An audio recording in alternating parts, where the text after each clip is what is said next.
If everybody does everything the same, then we'll just become a sea of sameness and no one is going to stand out, but also the consumer is going to be getting an experience they don't want. They want different. The constraints of that system have been completely collapsed, and the potential of what the technology can do is amazing. We've all been given keys to this car and said, drive like a race car driver. And in reality, it takes a lot of time, practice, effort, learning, research in terms of actually becoming really good and really competent. I think that generative engine optimization is right now the biggest BS pitch. If you had started this conversation and said to me, what are the 3 most important components for any brand moving forward, especially in this future state world that we're living in terms of AI and brand building, I would say, number 1, it's does your brand have a point of view or a really strong perspective on who the brand is? I think that for the first time in a long time, marketing has the opportunity to be the seat at the table. I'm Eric Fulweiler, and this is Scratch, bringing you marketing lessons from the leading brands and brains, rewriting the rulebook from scratch for the world of today. Hey everyone, my guest today here in person in the rival office in London is Alex Robertson. He is the Vice President of Global Marketing and Digital at Jumeirah out of Dubai. Came all the way to London just to come on the podcast. No, Alex is someone that I've known and respected for a long time. He's been at various roles in Dubai, although of course British originally, Etihad, Dubai Tourism, and particularly at Jumeirah, he talks a little bit about how he pushed the organization to restructure his role, which I think really set them up to take advantage of this kind of AI era that we're going into, and Alex is at the forefront of that. So he talks a lot about how he and his team are adopting and implementing AI, not just in terms of what it can do, but also where they need to think really carefully about the experience that it is delivering for their end customer. And, he talks a bit about his, call it philosophy on luxury marketing. It's the first thing we talk about, so have a listen and you'll know what I mean, which is a little bit different, a little bit challenger, let's say, within the industry. But of course, with AI brings its own set of complications and risks with how you apply technology to a luxury and in many ways human experience. One of the amazing stats that he mentioned is that on average, a guest who stays at a Jumeirah property has 7,000 interactions with an employee or the hotel in some way. And so when you think about the opportunity of technology in a business where the experience is largely analog and essentially and quintessentially human, what does that mean in terms of how you adopt it? So there's some amazing conversations that we had both while we were recording and also before and after we were recording that unfortunately you might not get to see, but a great conversation with Alex. I would definitely recommend you listen to this if you are anywhere in or around the luxury space or are building a brand where you want prestige and you want a certain level of premium to go along with it. And certainly if you were thinking about how and where AI applies, not just within your marketing ecosystem, but where it enables you to be more authentic and actually more human in the type of marketing work that you do. So I will leave it there, and that's going to be my seat actually for the interview. Without further ado, please enjoy my conversation with Alex Robertson of Jumeirah. Okay, Should cool. be fine. Thank you. I didn't edit it down because this was put out. Okay, great. This is like that. Awesome. Thank you very much. Thank you. Hot mic situation. Hot mic situation. Say nothing. Say nothing now and wait until we've held up. There's a few podcasts that start like that though. I like those, yeah. That sort of just start as if you've missed the start of the conversation. Yeah. And I think that's kind of cool if you... The New York Times does that. New York Times does it. What's his name?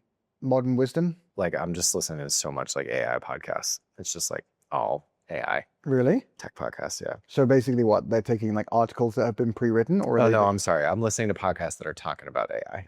Okay. Yeah. I mean... Just like deep down the rabbit hole. Anything you have listened to recently that you're like, you need to listen to that? Yeah. I think I'm going to start a Substack. But I mean, yeah, it'd be great if people read it, but obviously there's so many newsletters out there about this stuff. But I do think there's something interesting about because I'm like building a business around this stuff. Like the big thing for us this year is like, what does it look like to completely rethink how an agency functions around AI? Like what's possible, but also the constraints. So I'm like building it, but then I'm also working with like blue chip CMOs, like big brands on how they're adopting AI. And then I'm also on this journey of kind of like learning it from like the bottom up, not just the headlines, but how to actually build stuff. So there's maybe something interesting in there, but it's also just, it's a forcing function to make me kind of really digest and learn this stuff. Like in order to write about it, like what I learn every week, I have to like sit down and really let it synthesize in my brain. But then I also want just a way to kind of store it all, because I'm listening to podcasts, I'm watching YouTube videos, I'm reading newsletters, links, conversations. So basically got a system set up with Claude that kind of pulls all that stuff together every week. And then I'll like write, I think it'll be I think it'll be focused on like how to think differently as an operator from like a systems design standpoint, and like one thing every week, just based on everything. I think it goes down to what we were saying before. The framework and the perspective that you need to have within the context of the tools and the way the AI is going versus what are you actually doing with AI. Alex, welcome to the show. Thank you very much. We've taken the long road to get here. We've known each other for a long time. We've worked together a little bit. I actually have interviewed you before at this point, but now you're finally coming on Scratch. Very, very, very happy to be here. All right, I'm looking forward to it. So before we get into the conversation, tell us about a challenger brand that you're passionate about right now and why. I know it's the opener and the icebreaker, so I prepped. I've got two. I'm going to go to my personal challenger brand that I really like, Buck Mason. They're a clothing brand. They're out of the US. They're it's one of my brother's favorite brands. Is it really? Yeah. I love their brand. My wife says that I should buy more clothes like him, so. Well, there you go. Look at this. Certainly not what I'm wearing today. Great challenger brand, in my opinion, really kind of went away from where American fashion was heading, and really just focused on high quality product, staples, more of a sort of, I would say, the foundations and fundamentals of fashion. And from that, they built up a really big following and dynamic, and now they're starting to branch out. But for the purposes of this conversation today, and probably, in my business, the biggest challenger brand that I'm probably interested in and have looked at for a very long time is Airbnb. And I think one of the things that you talk about a lot, and we've talked about a lot, is the idea of, are you a challenger brand because you want to challenge something, or are you a challenger brand because what you do is different to the industry? And when Airbnb first came out, right, it was very, very different to what the industry was doing. It found a way to basically give people the opportunity to live within cities, live within locations, and feel like they could find their home away from home, versus selling beds, which is ultimately what we do in hospitality. And now Airbnb is enormous. Everybody knows Airbnb. There's many different variations of Airbnb. Are they still a challenger brand, or have they become the incumbent? And some of the things that they're doing now, and they've been doing, starting last year, private chefs, massage, experience design. Those are some of the fundamentals of hospitality and hotels that are being pulled into their business model. So, are they now becoming what they tried to, change at the very beginning? Who knows? It's an interesting one to point. Yeah, I mean, they're an example that we use all the time, talking about kind of the methodology that we've developed around brand positioning. Looking at what challenger brands do so well to create that point of difference, which is, it's not just who you serve, it's not just what you offer, but it's what's different about what you're doing, how you're challenging the convention of the category. So just like you said, Airbnb helps people find a place to stay. It gives them a place, bed or room or whatever, but it brings you into the community as opposed to the convention of the category, which is you stay at most mainstream hotels. They could be the same no matter which city you're actually in. Yeah, super interesting and a really good one. And I would imagine, that must be, to your point of like, are they the challenger or are they not? It's interesting because, we have this kind of, I guess, philosophical debate about like, can you be a challenger when you are a Marriott, when you are a Unilever, when you are kind of one of the biggest brands in the world? And I fundamentally do believe, and all of the research that we've done to date makes me think that it really is about the playbook that you bring to marketing, right? It's not about the size of the stage, it's about the mindset, the mentality, and all that stuff. But I do think that businesses that get to a certain scale, and actually I'd be curious how you think about this at Jumeirah, obviously like in the Gulf for luxury hotels, you are not a challenger. But, and I'm thinking of a conversation that we had with a very big consumer packaged goods company recently that I may or may not have just named in that list that I gave earlier. where they were like, look, in some markets, we have 80% market share. Like, we're absolutely not a challenger. It's a different playbook for us. Fine. But in many other markets, we're absolutely the challenger brand, or we have these challenger brands that are really causing problems for us, and we need to be able to kind of like fight them in the way that they're fighting us. Yeah. But do you think of Jumeirah as a challenger brand, either overall or in certain markets and certain offerings? How do you think about that? I don't think I've ever put the sort of the terminology challenger on Jumeirah as a brand. I think that we absolutely are true to who we are as an organization, and in terms of the brand evolution journey that we've been on, going back to what's really authentic about our brand, our roots, and what distinguishes us within the space, effectively makes us one. And I think that's something that we've talked about in the past, whether it be within the category or within other categories. Going out and saying, I'm going to be a challenger brand is not the way you start or you become or you are a challenger brand. I think going out and saying, we want to do this thing really, really well, or we want to solve this problem in a very unique way, or we stand for something that we believe or we are or we've come from, and then inherently your distribution and the market effectively makes you a challenger brand. Yeah. I feel like that's probably where I see Jumeirah more. Yeah. And so there are going to be markets where we are less established, let's say, than we are in the Gulf, but that's not to say that we can't still compete in those markets. And also that doesn't change how we interact or engage with the guest in the markets in the Gulf or markets around the world. Yeah. So Jumeirah, for folks that might not know, can you give us an overview of the business? Sure. We're a luxury hospitality brand. We're born from Dubai, and we really lean into that ethos of Arabian hospitality, which, for those who don't know, is this idea that anybody can be welcomed into your home and cared for 3 days and 3 nights. Doesn't matter who you are or where you come from or what your creed or ethos might be. And we take that warm essence of Arabian hospitality into our businesses around the world. We have 29 properties around the world. So we obviously have a heavy market presence in the Gulf, but we have properties here in London, China, and the Maldives, and we're continuing to grow. So we're very, very excited about that opportunity to grow. And I've experienced that Arabian and Jumeirah hospitality. It is pretty top notch. Yes. Maybe before we get into the questions that we have, something that I know about, and I think you've talked about publicly before, but I think is really interesting, is like, obviously Jumeirah's been around for a while. How long have you been there now? I've been with Jumeirah for 4 years. Okay, so you've been there for a bit, but your role, you kind of restructured your role recently. And I know from talking to you as you were kind of going through that process, you really saw an opportunity to kind of bring what I would call some challenger thinking to how the organization thought about setting up marketing and your role within that. Could you share a little bit about like what you push for and what that's meant in terms of how your role has been restructured and what that's done for the business? Yeah, so we're a really interesting size organization. We're very established. We've been around for 25 plus years. We have some of the most iconic properties in the world, but we're also entering into new markets and new jurisdictions where we're probably less known in terms of the space or the category. And so in terms of what we were trying to do, and we are trying to do in terms of marketing, is create a hub and spoke model where at a corporate level, we really govern the brand.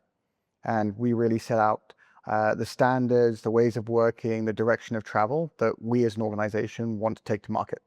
But we recognize that with hospitality specifically, we are going to be speaking to, or we will be in markets that are very different from our home base in Dubai, and also are very different to one another. A guest from the GCC looks very different to a guest from the US and guest from China, for example. And so we need to adapt and be very different in the way that our marketing comes to life. And so while we have that corporately led structure and strategy from our marketing teams, we now have really, really strong teams in each of our properties around the world who are bringing to life that direction, whether it be for their property that they're representing and driving guests and pulling guests to that property, or whether it be about communicating the Jumeirah offering, wherever that offering may be around the world, to guests who are potentially originating from that place.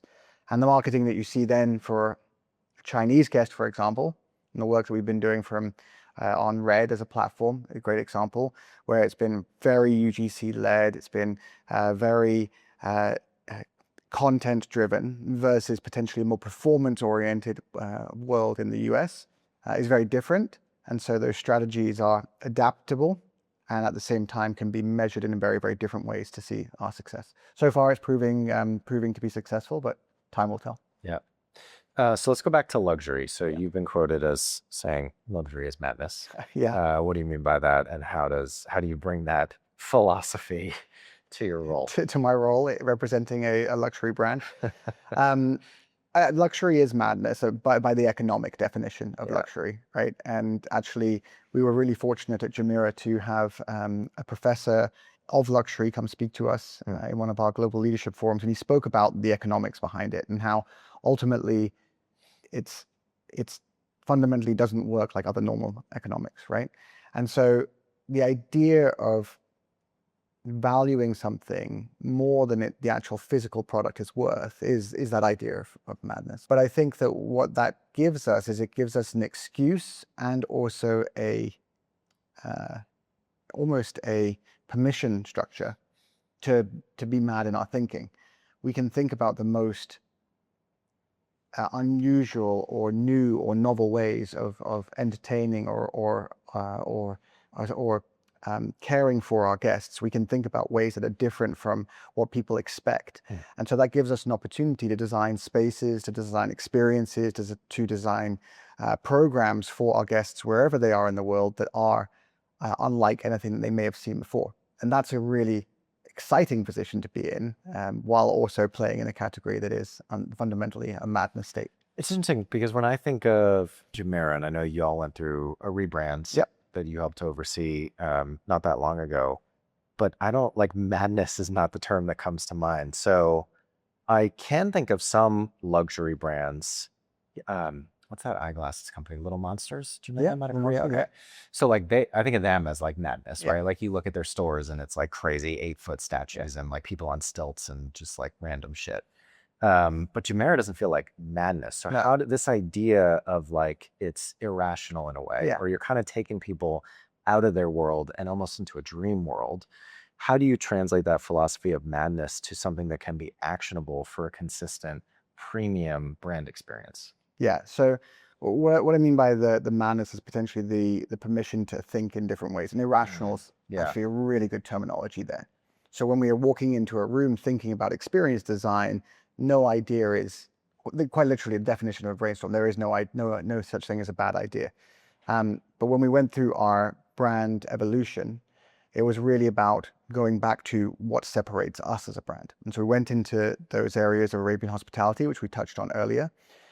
We did a lot of research, and what consistently came back to us was this warmth feeling that you get, which isn't the stuck up, maybe more pretentious experience you might get from other luxury brands.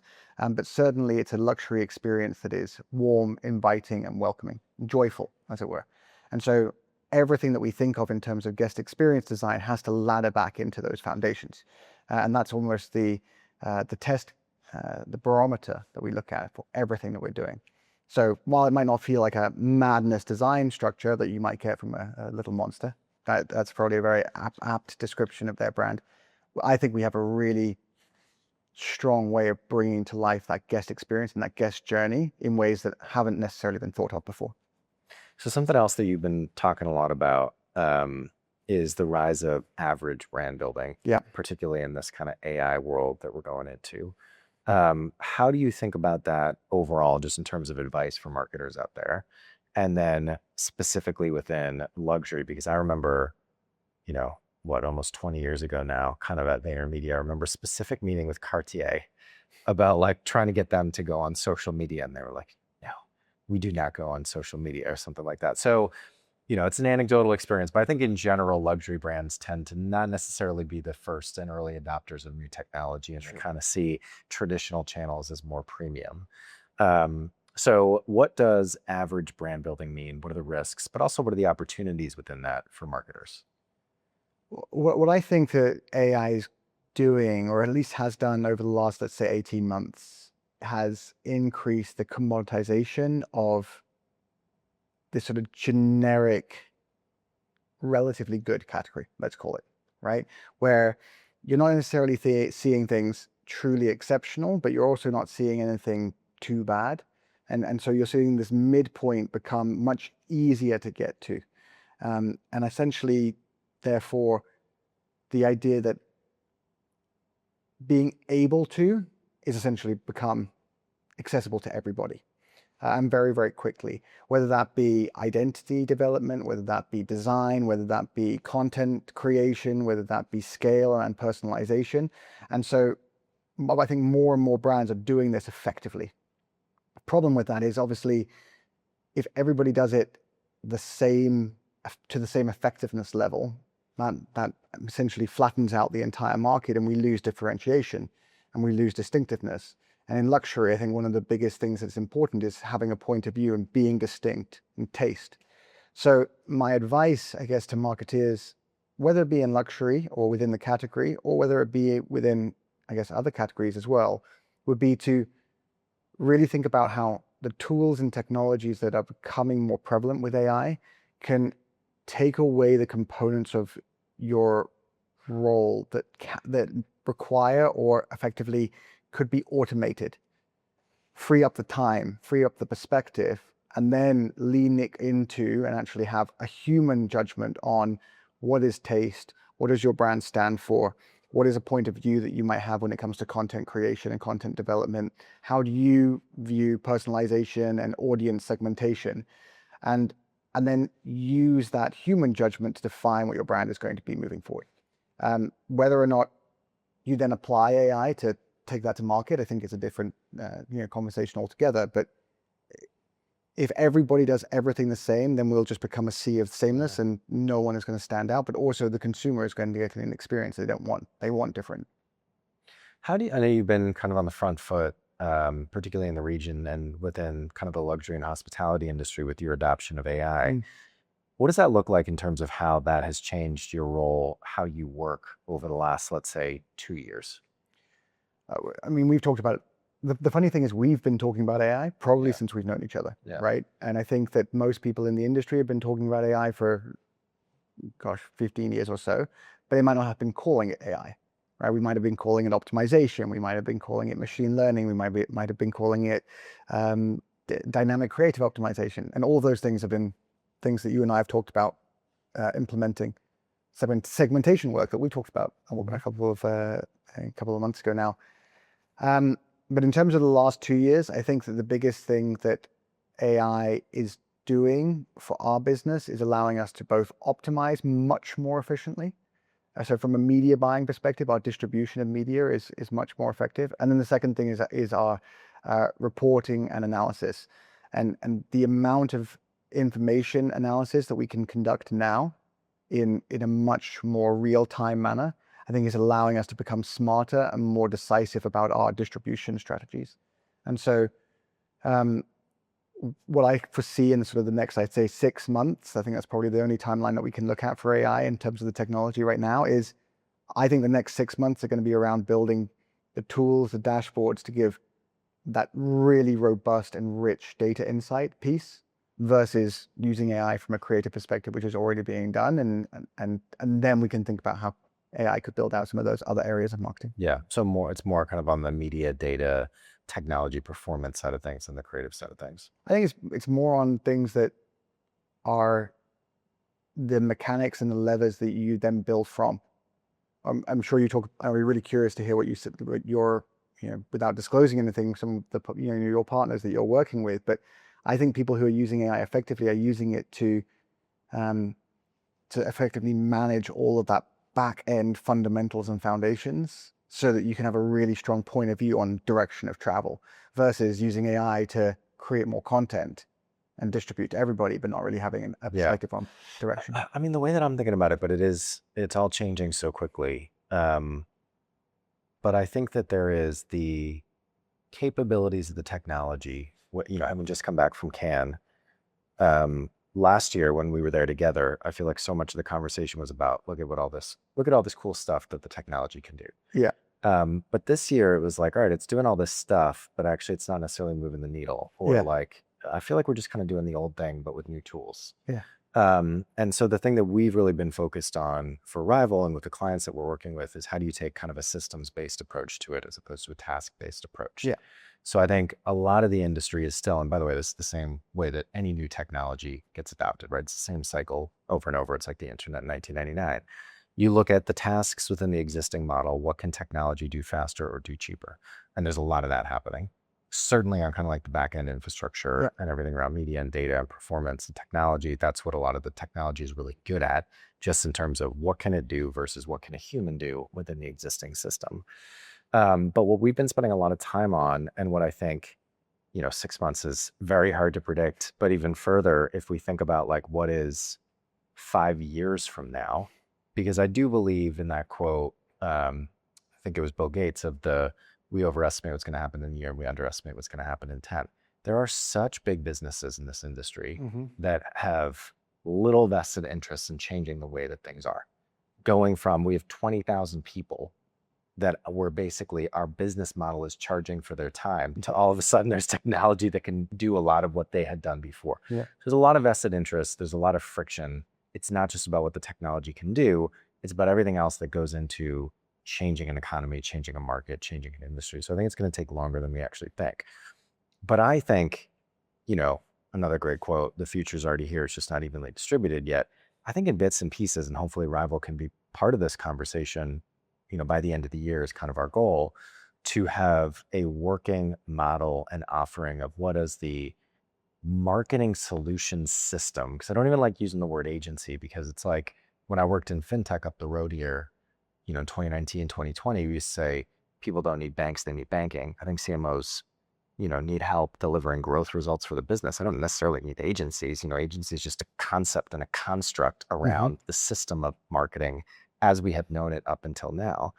But the constraints of that system have been completely collapsed, and the potential of what the technology can do is amazing. How do you actually put that together and think about it fundamentally differently? And I think that should apply to everything. It's much harder to see it. And we just had a call earlier today with one of our clients where we're kicking off a campaign, and, constraints force innovation. We have to get a full brand campaign, cross-channel, in market in we said 6 weeks and they were like, we want to do it faster. This is like research, strategy, creative brief, concept, production, media plan, in market, right? Good timeline. So it's like the old model does not work. No. Wipe the slate clean. You know nothing about how the traditional agency process works.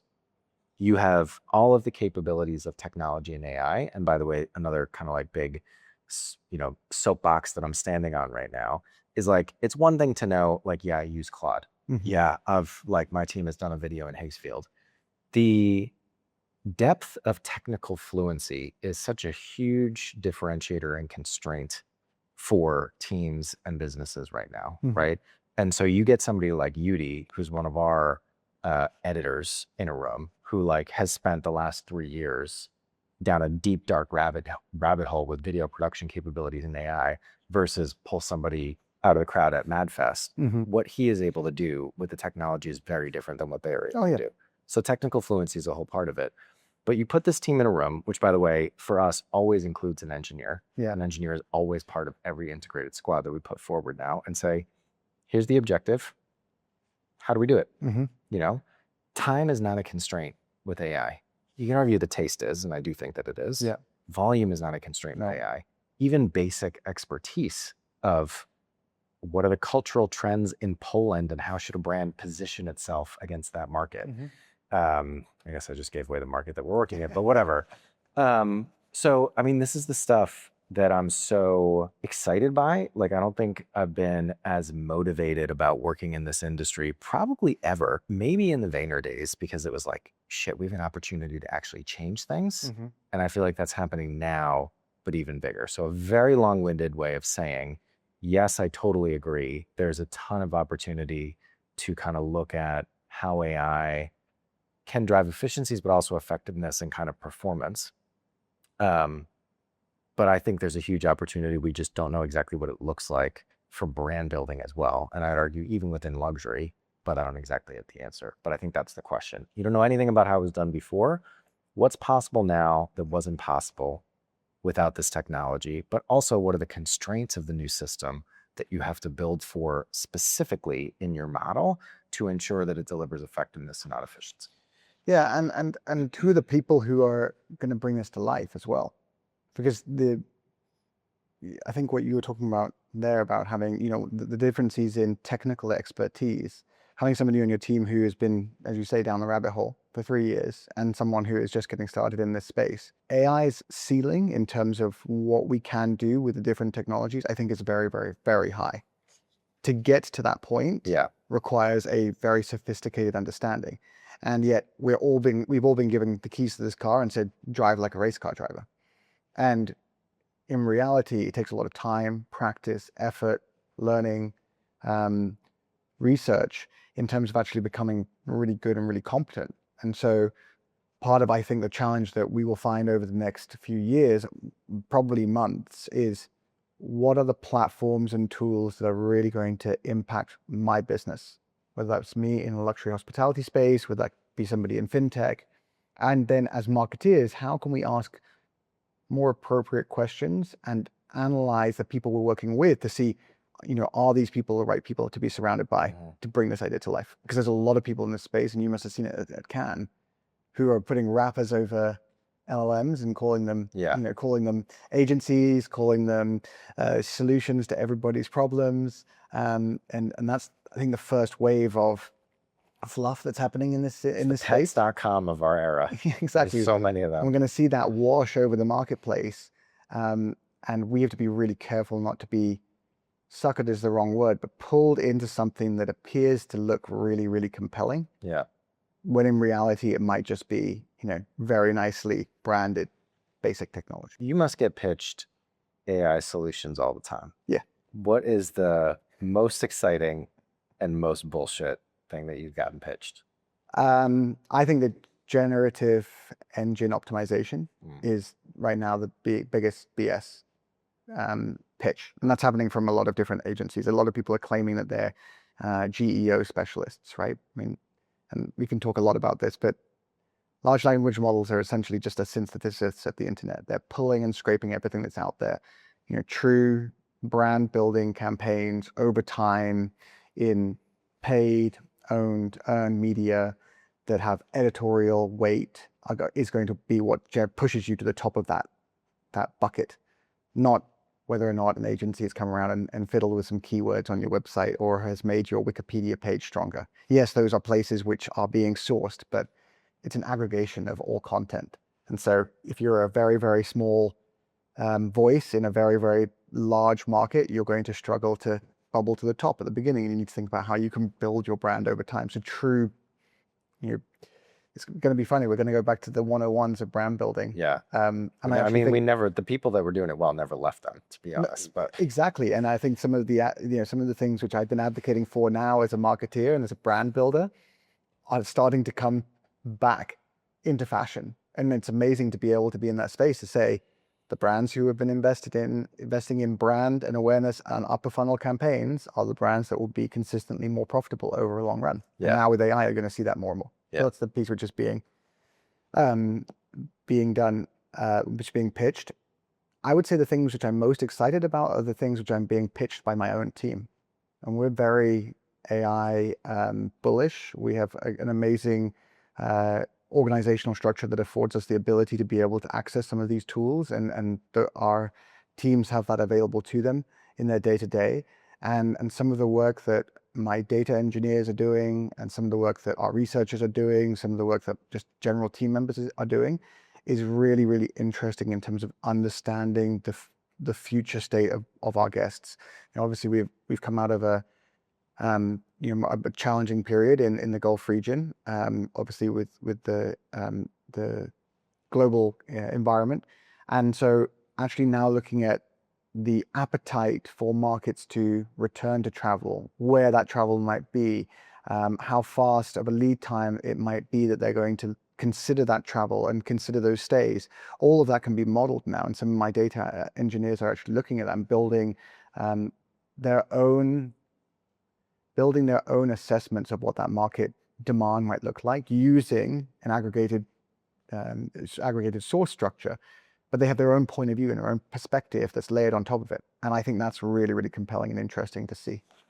I was thinking about this and you kind of beat me to it, but something else that I've been thinking a lot about and seeing and hearing kind of in the conversations that I'm having is, it's one thing to kind of bring the technology in, whether that's task-based or systems thinking, but actually if taste is going to be one of the new constraints, one of the new differentiators, as well as technical fluency, I think the other one is data. Yeah. Right?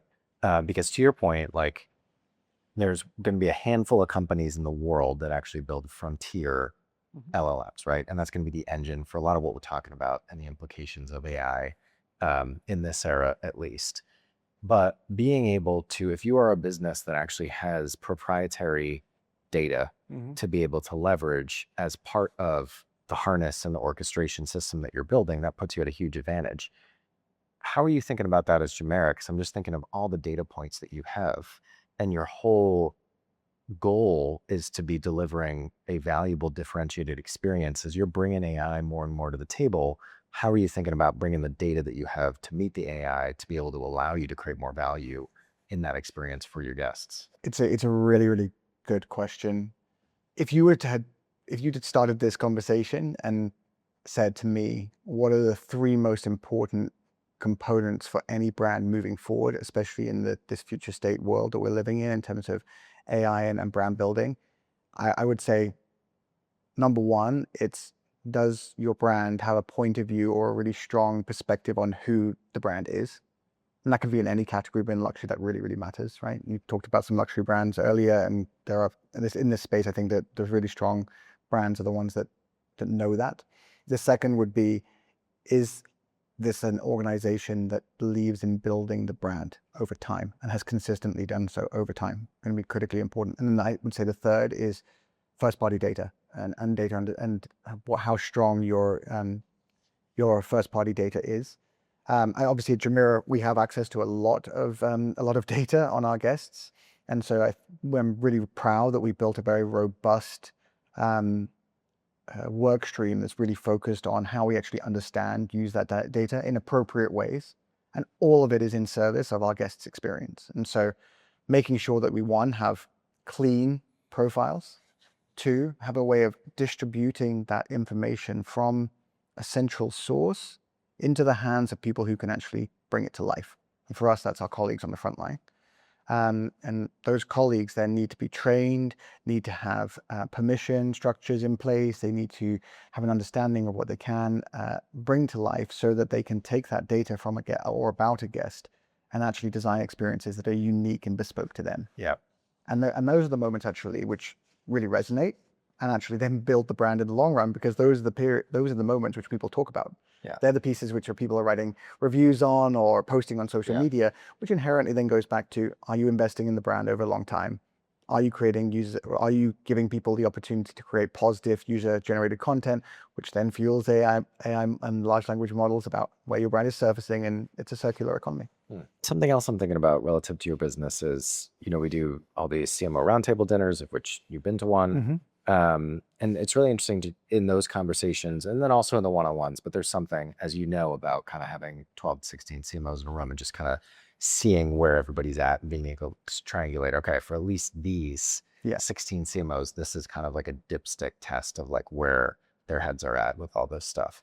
And a lot of what we've seen over the course of probably the last 6 months is a lot more talk about, okay, as the barrier to producing and delivering digital experiences gets lower, the value of analog experiences becomes higher. Therefore, businesses where it makes sense are looking at investing in more of experiential, analog, kind of real human connection types of experiences. At the end of the day, you're in hospitality, and so your brand is primarily an analog one, right? Like you have touch points with people digitally, of course, but you're trying to get them physically to a place where you can actually deliver the experience that you want.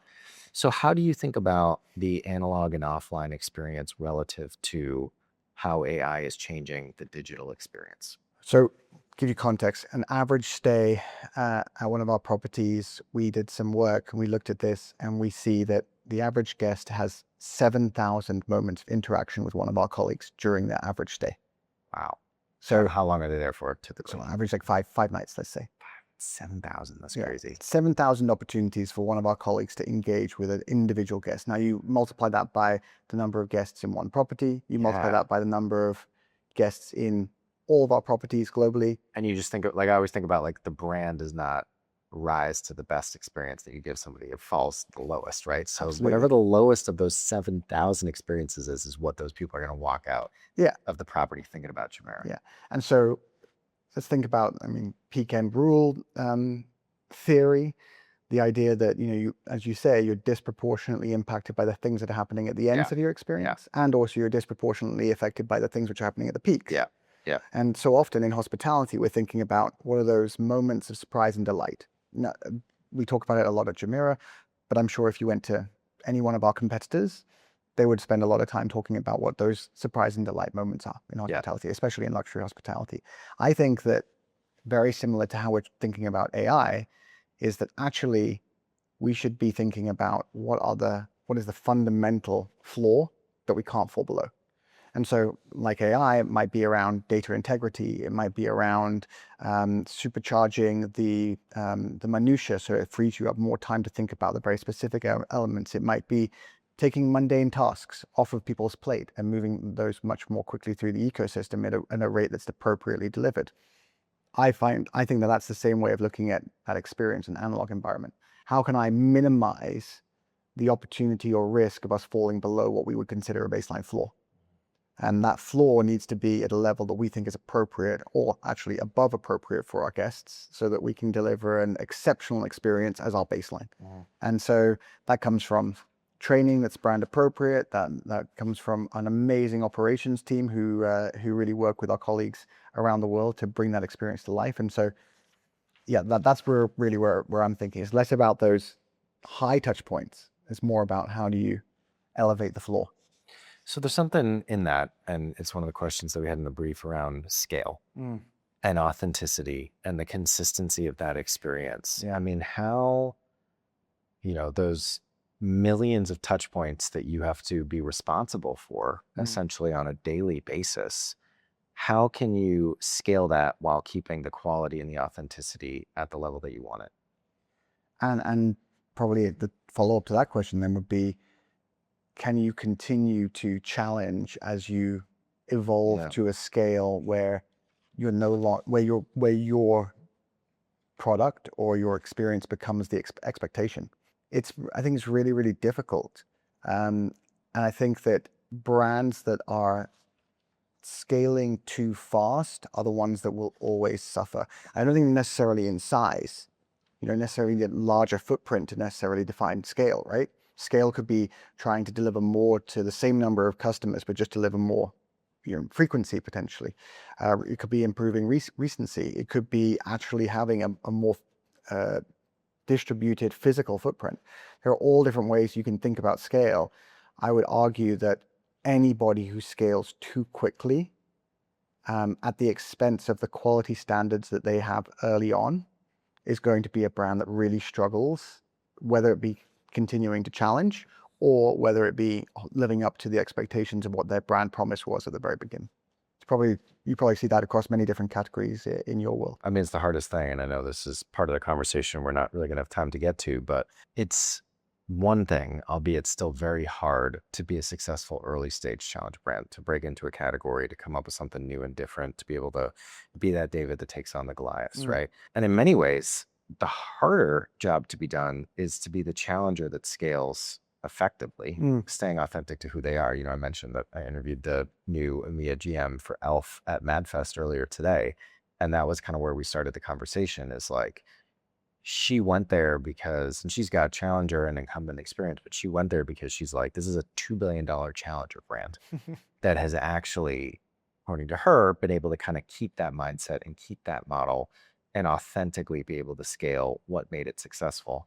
But, $2 billion, of course, is one thing. They have ambitions to kind of be the biggest startup in the world, or I forget exactly how she talked about it.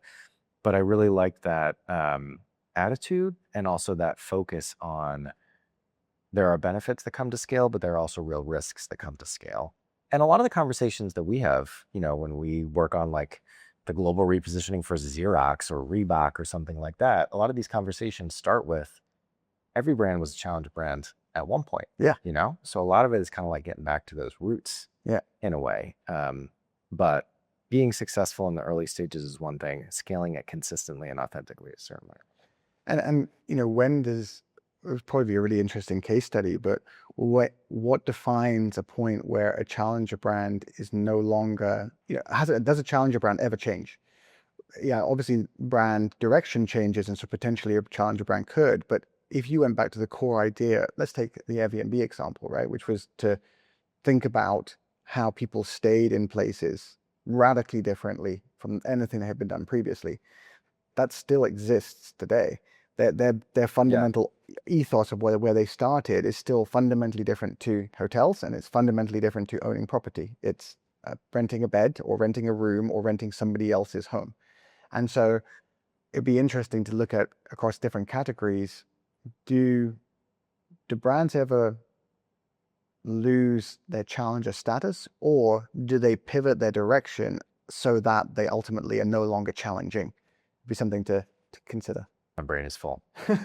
And I completely lost myself in this conversation. I didn't realize we've already done 45 minutes. So let's move on to the lightning round. Let's hit it. All right. Okay. If Jumeirah were a pizza, what kind of pizza would it be?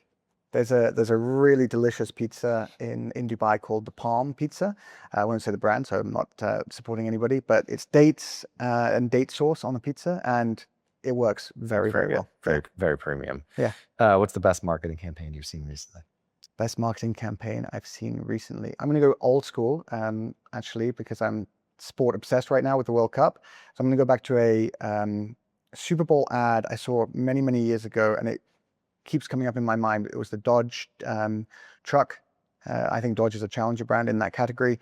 And it was God Made a Farmer. It was a beautiful piece of advertising, very, very premium, very different, and disrupted what I believe is the traditional Super Bowl space. So I'm always going to go back to that. What is your biggest pet peeve in marketing right now? Generative engine optimization. What advice would you give to your younger self? Take more risks and learn how important the numbers are earlier. And what's the biggest missed opportunity in marketing right now? I think that for the first time in a long time, marketing has the opportunity to be the seat at the table, not a seat at a table, in terms of growth and in terms of what is going to differentiate high-performing organizations versus poor-performing organizations. And I don't believe that all marketers realize the opportunity that they have to craft that narrative as we move forward.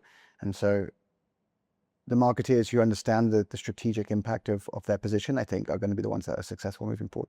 Such a good soundbite. Definitely going to clip that one. All right, we'll leave it there. Alex, thank you so much for coming on. Thank you very much. It's been a pleasure. To the office. Enjoyed it. Thank you.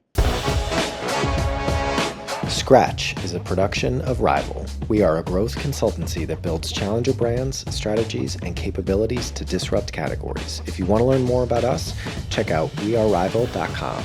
If you want to connect with me, email me at eric@wearerival.com or find me on LinkedIn. If you enjoyed today's show, please subscribe, share with anyone you think might enjoy it, and leave us a review. Thanks for listening, and see you next week.